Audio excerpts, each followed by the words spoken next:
Hey guys, so it's been a few weeks since I last released a video, and I just wanted to kind of provide a general update on what I've been doing.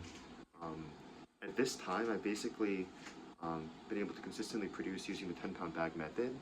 I did notice that my yields were a little bit substandard, like I would say that they're maybe 60–70% of what they should be at, and so not ideal, and I'm continually like tweaking the four factors, the airflow, the lighting, the the humidity, the substrate sterilizations, and just the overall growing environment. And I'm trying to hone in on optimize things. But yeah, let's take a look around the grow room and see uh, what's been going on. So over here on the left, we have the spent mushroom substrate. And so this is, the substrate that has already fruited mushrooms multiple times. And so these are done with. And I'm just going to put them out in the back and then see if I can give them away to someone as compost or use them myself. Um, yeah, one piece of information that you can actually glean from these is that um, the end weight is indicative of how efficient the mushroom was. So I noticed that the lion's mane blocks are around like 5 to 6 pounds, down from 9 or 10, meaning that they were actually pretty productive, and I was able to harvest a significant amount from them. Whereas a lot of my oyster mushrooms are maybe 6 or 7 pounds, meaning that they weren't quite as productive. So that's surprising to me because oyster mushrooms are supposedly um, the most efficient. They have the highest biological efficiency, meaning that they're able to convert dry mass to wet, fresh mushrooms at a really efficient rate. So that was one thing that was surprising to me, but um, just cleaning this up and moving on from there. Um,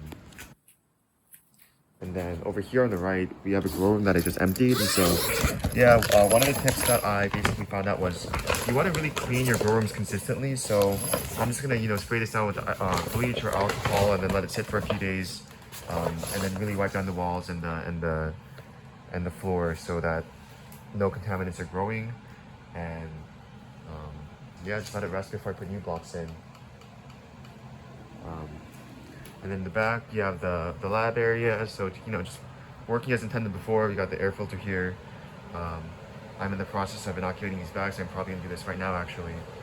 And then, wait, let me turn the fan down. I was just turning it off because it doesn't need to be used while the grow room is um, being cleaned. And then over here, we have bags colonizing. So all I have colonizing at the moment is chestnut, oyster mushrooms, and lion's mane. The chestnut and oyster are on these racks, and then the lion's mane is in here. So let me turn on the lighting here, and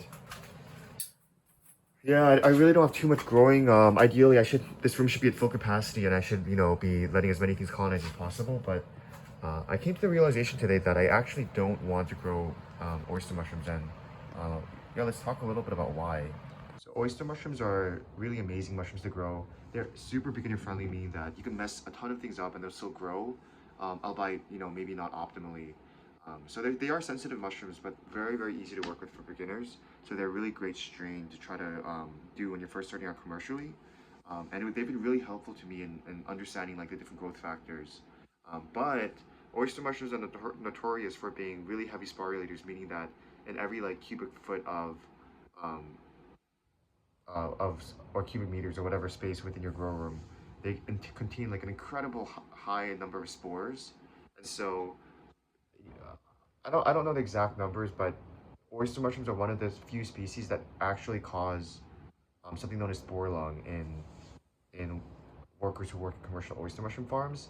And I think my body is definitely just a little more sensitive to different stimuli in general.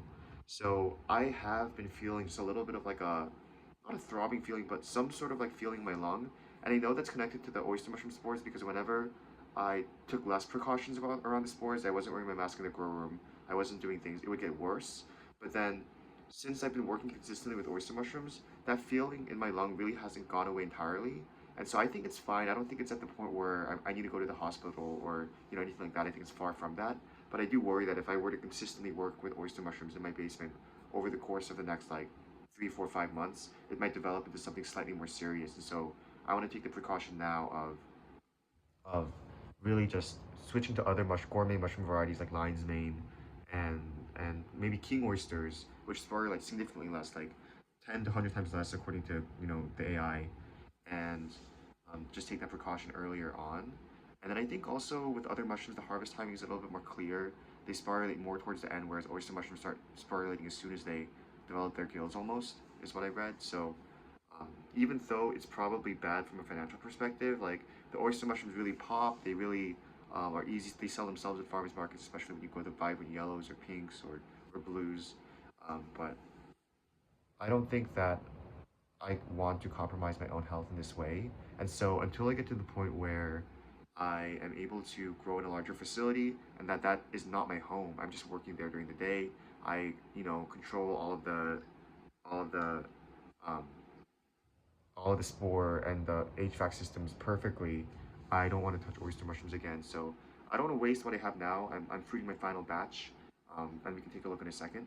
But yeah, that's the reason why I don't want to do oyster mushrooms anymore. And even though it may slightly decrease the probability of me being successful over the next few months, I think in the long run, it'll enable me to do this more sustainably because I won't be having these long issues. And, God forbid, I still feel that even after cultivating mushroom species with less spores, I don't think that'll be the case because only oyster mushrooms are known to have that problem. But we'll have to see. So, yeah, that's the reasoning about oyster mushrooms now. Yeah, why don't we take a look at the grow room and see what's changed since the last time?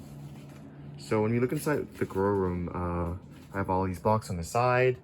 Um, I have oyster mushrooms, the last batch over here on the left and the right, um, and then lion's mane in the back. I'm trying to top fruit lion's mane. I heard that top fruiting actually produces big, consistent flushes or larger flushes, and they grow faster. So I wanted to test that, but I actually think that at least in my experience so far, side fruiting has developed like much larger and seemingly higher quality clumps. So this is like the third flush for these lion's mane mushrooms. So I just moved it from the other grow room because I'm cleaning that now. And you can kind of see that it looks a lot more dense and it's growing a lot more slowly than it is on the top. And these are already more mature, and you can see that by the development of the teeth. And so I think I'm most likely gonna side fruit stuff because I wanted my mantra is always like slowly and quality more so than fast fruiting and volume. And so most likely I think I'm gonna end up side fruiting things. And then a couple other factors that have changed. One, I place the fan outside the tent, and I think that'll help a lot with cleaning, and I'm going to talk more about it at the end of the video. But that's one factor. Humidifier is also outside of the tent as well. Um, that's also related to cleaning.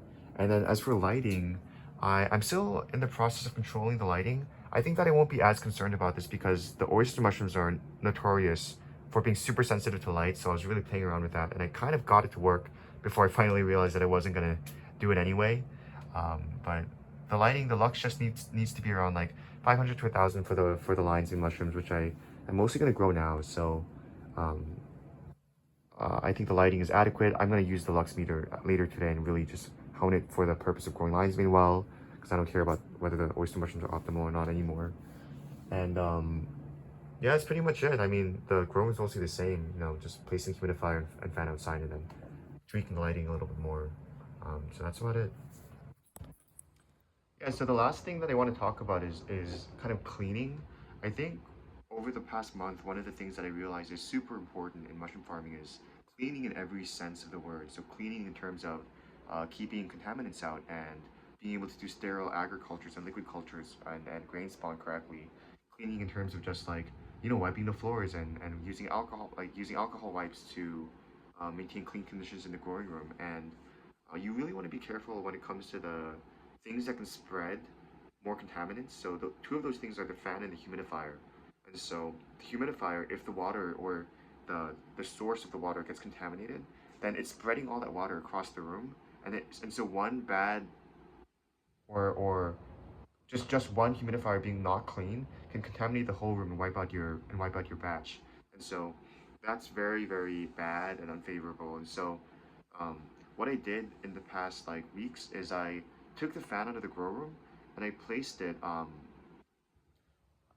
right after like the filter box, meaning that the number of spores that will go into the fan itself is significantly less, like maybe 90% less than it otherwise would have been because it's going through the MERV 13 filter first before it goes into the fan. And so that'll help keep the fan clean, and then that way I can clean the fan um, maybe less than I would have needed to. And then same with the humidifier. I thought that the humidity output wasn't good enough to be able to put the humidifier outside and tube in the air, but it's completely adequate. So now what I've done is I put the humidifier outside the tent, and then I'm gonna buy another couple humidifiers, another couple fans, and then I'm gonna rotate them. Like I'll clean them either every week or at least every other week, so that there's no chance of contaminants building up inside, and then I can just make that a part of my quality control checklist, and that way I'll reduce the number of potential contaminants in my grow rooms. And um, I think that it's inevitable that every grower faces like uh, issues with contamination and their whole like batches are lost. But I'm hoping to really minimize that from the start because I realize how important that is early on. And so I think one of the guiding principles that I hope this business will maintain is how do you keep like the business clean in every sense of the word? Like clean from superfluous excess that isn't needed in terms of business operations, in terms of excess personnel, in terms of um, keeping the grow rooms free of contaminants, in terms of maintaining sterile air conditions in the facility. Like I think that having like maintaining cleanliness is the highest standard is something that I want to maintain for the business. And so, yeah, just like operating around that mantra and really seeing implementing those standards, I think that'll really serve me well in every aspect of this business because it's related to food and you need to make sure that you maintain really high grade professionalism when it comes to the cleanliness and purity of your product.